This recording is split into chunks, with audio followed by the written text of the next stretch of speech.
राजस्थान के भूगोल में हम राजस्थान में वन संपदा के बारे में पढ़ रहे थे। उसी कड़ी में आज हम पढ़ेंगे वनों के प्रकार। राजस्थान में वनों के प्रकार देखते हैं तो यहाँ पर मिलने वाली वनस्पति विभिन्न प्रकार से विभाजित या वर्गीकृत की जाती है। राजस्थान में वनों के प्रकार में शुष्क सागवान वन, ये वन बांसवाड़ा, चित्तौड़, प्रतापगढ़, उदयपुर, कोटा तथा बारां में पाए जाते हैं। बांसवाड़ा में सर्वाधिक मात्रा में मिलते हैं। ये कुल वनों का 7% है। वनों में बरगद, आम, तेंदू, गूलर, महुआ, साल, खैर के वृक्ष अधिकांशतः मिलते हैं। वनों के प्रकार में दूसरा प्रकार आता है शुष्क पतझड़ वनों का। ये वन उदयपुर, राजसमंद, चित्तौड़गढ़, भीलवाड़ा, सवाई माधोपुर व बूंदी में मिलते हैं। ये कुल वनों का 27% भाग हैं। इन वनों में छोकड़ा, आम, खैर, ढाक, बांस, जामुन, नीम आदि के वृक्ष मिलते हैं।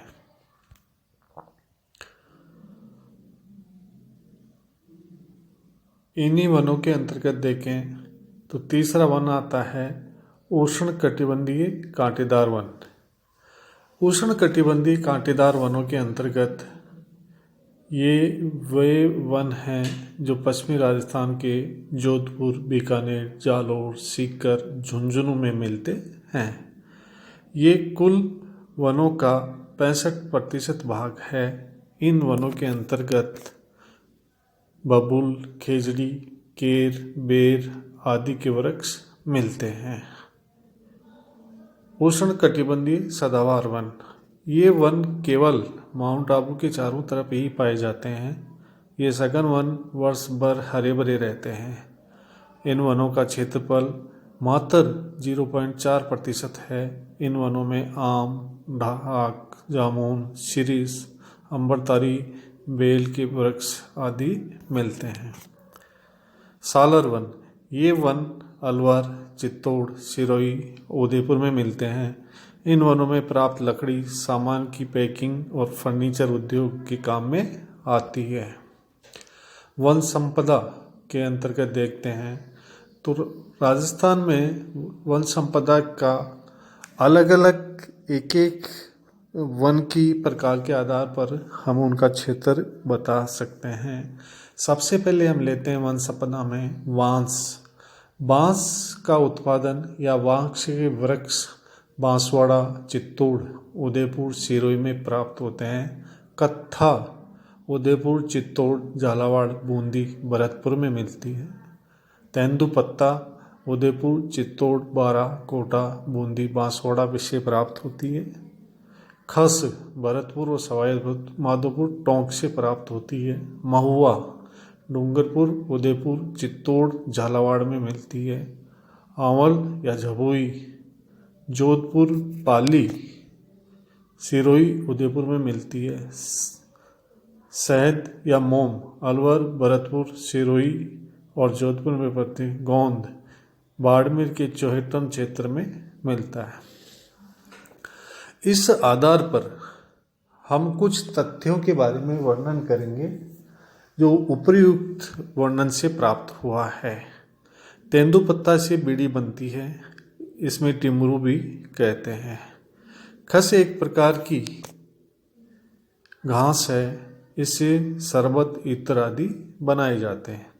महुआ से आदिवासी शराब बनाते हैं। आंवल से चमड़ा साफ करने के काम में आता है। कत्था हांडी प्रणाली से कथोड़ी जाति द्वारा बनाया जाता है। कत्ते के साथ केटे चिन्ह निकलती है जो चमड़े को रंगने के काम में आती है। वानिकी कार्यक्रम, वानिकी कार्यक्रम के अंतर्गत अरावली वृक्षारोपण योजना आती है।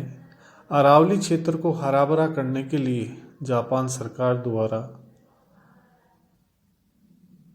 ओवरसीज इकोनॉमिक कोऑपरेशन फंड के सहयोग से 1/4/1992 को ये परियोजना 10 जिलों जिनमें अलवर, जयपुर, नागौर, झुंझुनू, पाली, सिरोही, उदयपुर, बांसवाड़ा, दौसा, चित्तौड़ में 31 मार्च 2000 से तक चलाई गई। मरुस्थल वृक्षारोपण परियोजना। मरुस्थल क्षेत्र में मरुस्थल के विस्तार को रोकने के लिए 1978 में 10 जिलों में ये योजना चलाई गई। इस योजना में केंद्र और राज्य सरकार की भागीदारी 75:25 की रखी गई, यानी केंद्र सरकार 75 के अंश को देगी और राज्य सरकार 25 के अंश को देगी। वानिकी विकास कार्यक्रम 1995-96 से लेकर 2002 तक जापान सरकार के सहयोग से ये कार्यक्रम 15 गैर मरुस्थलीय जिलों में चलाया गया था।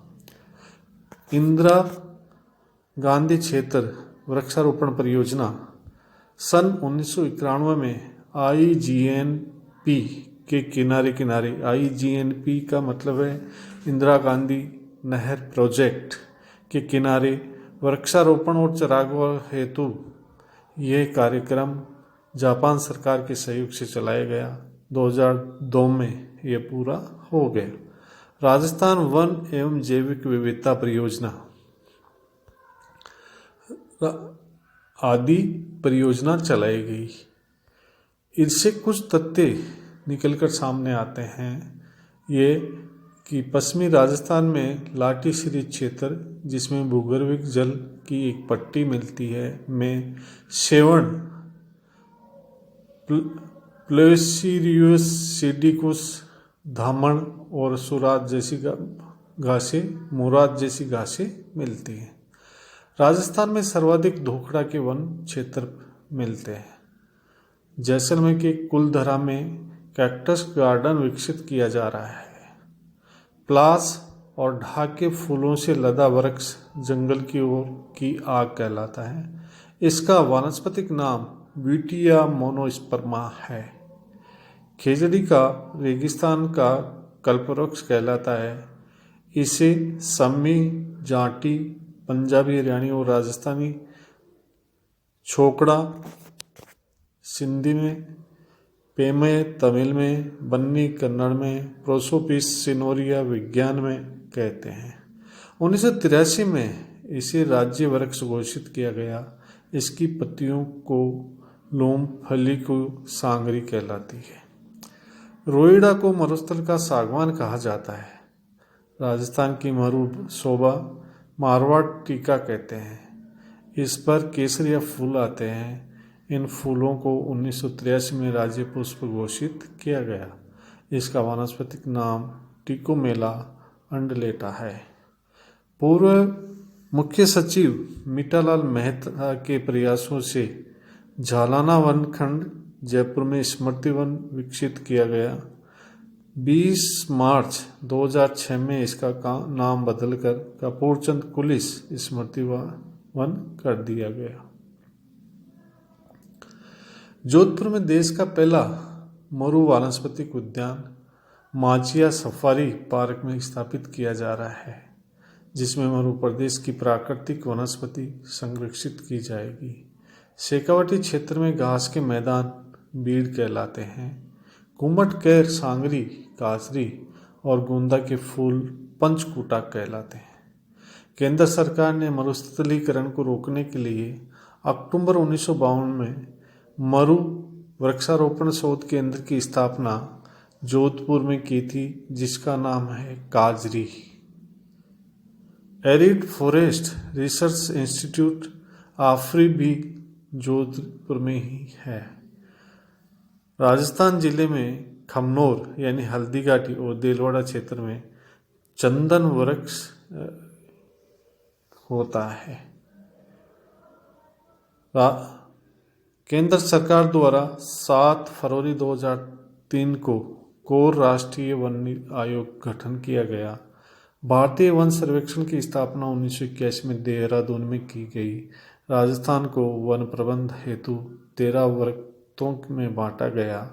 जोधपुर जिले के खेजड़ी गांव में 1730 में विश्नोई समाज के 363 स्त्री पुरुषों ने इमरती देवी विश्नोई के नेतृत्व में अपने प्राणों की आहुति दी। इसी स्मृति में खिजली गांव में भाद्रपद शुक्ल दशमी को बहुत बड़ा मेला लगता है। राजस्थान के सर्वेक्षण की स्थापना 1981 में देहरादून में की गई थी। राजस्थान को वन प्रबंध हेतु 13 वर्ष बांटा गया है। वन संरक्षण अनुसंधान, वन विकास और वन लेखन में उत्कृष्ट कार्य करने वाले व्यक्ति या संस्था के लिए 1994-95 में अमृता देवी स्मृति पुरस्कार प्रारंभ किया गया। इससे पहले जीवों की रक्षार्थ 1604 में जोधपुर में रियासत में रामसड़ी गांव में पहला बलिदान कर्मा व गोरा ने दिया था। पाली जिले में सोजत सिटी में पर्यावरण पार्क विकसित किया जा रहा है। इस प्रकार आज का अपना टॉपिक समाप्त होता है।